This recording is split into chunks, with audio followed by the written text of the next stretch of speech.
that everybody in the East Midlands around the two clubs have been waiting for, and Forest full on and deserved the victory as well. Des Oldham, pitch football contributor and Forest fan, is with us tonight. Des, good evening.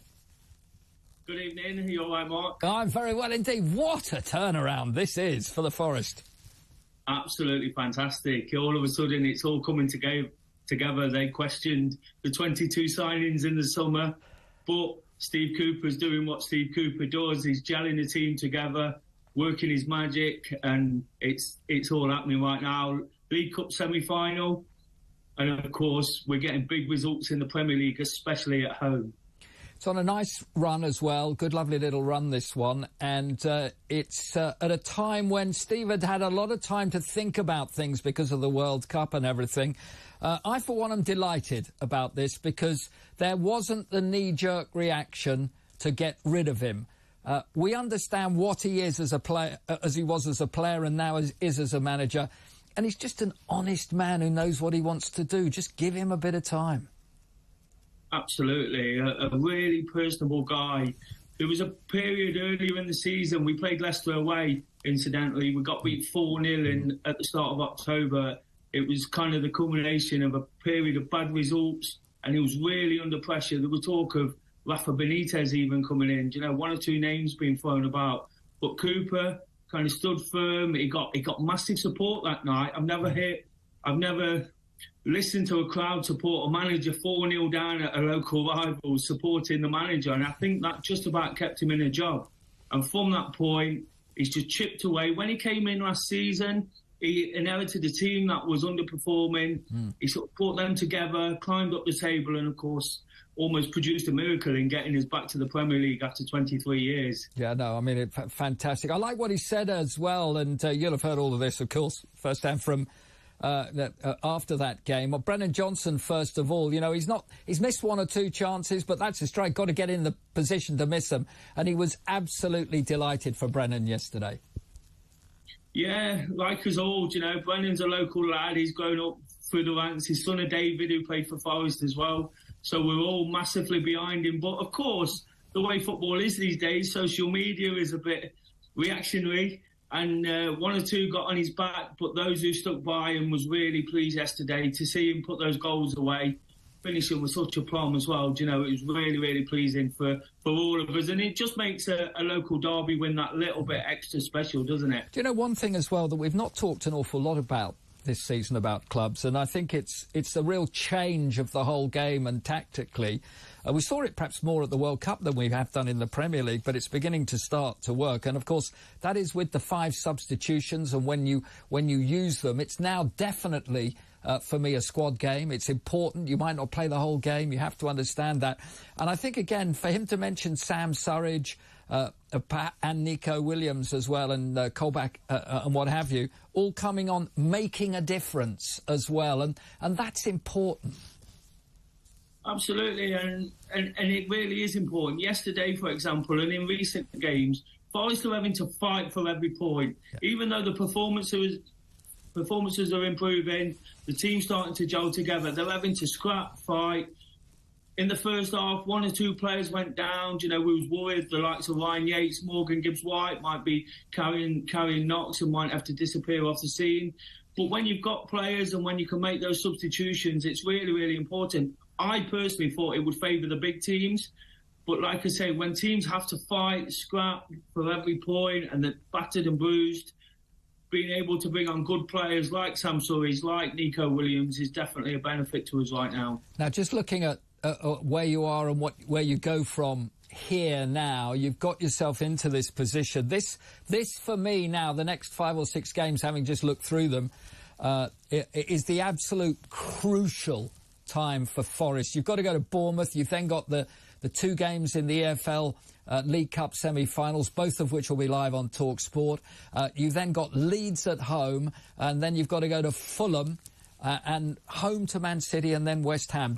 This group of games for me through to the sort of mid-February really now shapes the season. Yes, you've done well to get to where you are, but this now is where you've got to see it through to make sure that you get safety.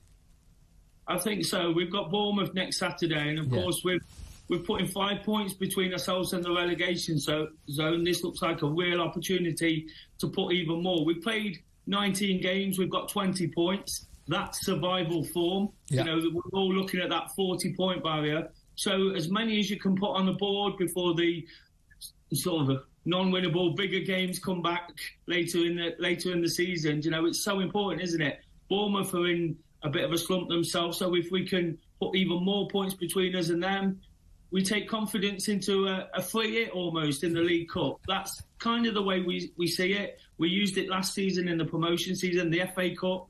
It almost allows Steve Cooper to put one or two players who've not been playing in, or players carrying knocks missed out.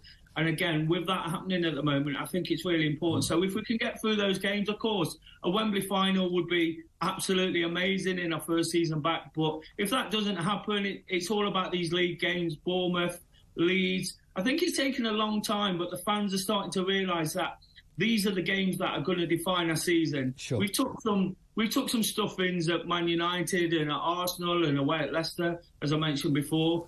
But it's not big away games against the big teams that are going to define. It's beating Southampton 1-0 away, or perhaps going to Bournemouth at the weekend and picking up a result there. At least a point and not losing. It's so important to get those points on the board.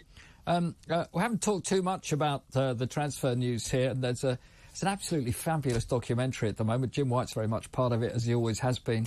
TalkSport mid-morning, along with Simon Jordan, of course. And it's a documentary that I'm looking forward to seeing about the transfers and everything, what happens, and all the agents and what have you. But we haven't talked too much on this programme about some of the moves to come this season. And I'm understanding that Danilo from Palmares is undergoing a medical for Forest tonight. It appears that way. That's the strong rumours, and that's a really exciting signing. We've signed one or two Brazilian guys who took a little bit of time to settle. Renan Lodi from Atletico Madrid. I think there's a buy out of his loan clause in that one for 30 million, and he's starting to become a good player. Gustavo Scarpa, somebody we've had since the start of the season, but just come over and showing some great signs.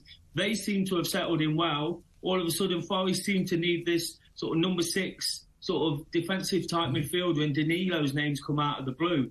And we're all really excited to be linked with that kind of player. This is not what's happened at Forest for so long. So if we can get someone of that sort of... Yeah. Well, I think, I'm hoping that you get to the medical stage, you're probably onto a winner with that. Just a little bit more. We've talked extensively about the Premier League and how things have turned round really now. But just a look at those two League Cup semi-finals, of course. At home first to Manchester United, then away you go for the second leg. Something for nothing really here in many ways as compared to the precarious nature of the Premier League as it has been this season. Something that you can really enjoy, I think. I think so. We've gone away. We've enjoyed the big games, and we took a few beatings, as I mentioned before. But this one, it's not. There's no league points on the line, so it's a chance to, especially if we get something out of the first game, it'll be a chance to go to Old Trafford, have a bit of fun. We played them a couple of weeks ago. We thought we'd scored a goal to get back in the game at 2-0, but it'd been ruled out for VAR, and it was frustrating. These games have been, but this. Forest have got a great League Cup pedigree as well. Back in the late 80s, early 90s. Cloughy was winning it as every year, so we're really excited about this, and it's a trophy that means quite a lot to us as fans. I think what, for me, I don't live too far from either Leicester or Nottingham, just a further east in the East Midlands I am, and I know how big those two the focus is on both of those cities when it comes to football. But also with Nottingham Forest, not just the football, but Nottingham is such a great sporting centre now, isn't it? And had one of the greatest test matches at Trent Bridge. You've got this great tight area there with all these great sporting facilities. And just to have a Premier League side doing well again must really give the whole city a buzz. Oh, it's lifted everything. And I'm fortunate enough to live within that square mile. I live right by the river. right by the football grounds, and it's just a great place to live. The city centre's thriving again. The Trentbridge area that the grounds are all based around, you know, there's fans from all different sports. Notts County are doing well, and they're right in the national. They're second, aren't they? Or they're right up there anyway, aren't they? The top at the moment. Wrexham have got games in hand, but then of course we have the cricket. Notts Cricket got promoted this season back to the top league, so it's a fantastic place for sport. I'm such a sport enthusiast as well, so I just absolutely love where we live. And with all of that in mind as well, from the fans, you've said you've all stayed together. You knew and understand it was going to be good. I'm asking all fans this. I mean, you had your moments, but you sort of stuck together. We're hearing of some pretty toxic times at Southampton and some even violent times at Everton at the moment. But Forest, I sense, you know, everyone's able to vocalise their opinions of management, board and players. It's just part of football, but we don't want anyone to go over the top, do we? No, not at all. And there has been one or two sort of discerning voices coming out from the stands. But Steve Cooper has really galvanised the club. He's really galvanised the city. He's almost fallen in love with us. We've fallen in love with him for what he's done. He's given us Premier League football back. And everybody seems to remember that. You know, it has been tough at times. It's a hard watch. It's tough, the Premier League. But this one man has come in and he seems to have changed everything. Forest fans can be particularly vocal when things aren't going right, but he's just about won most of them over. I think he's brilliant. I think he's a great thinker. I think he's a great man and a great football manager and exactly in the right place at the moment. And Des, thank you very much indeed for being a Sunday nightclub member here on Talk TV. I'm sure we'll be speaking again soon, but thank you very much indeed for joining us tonight. We've had some terrific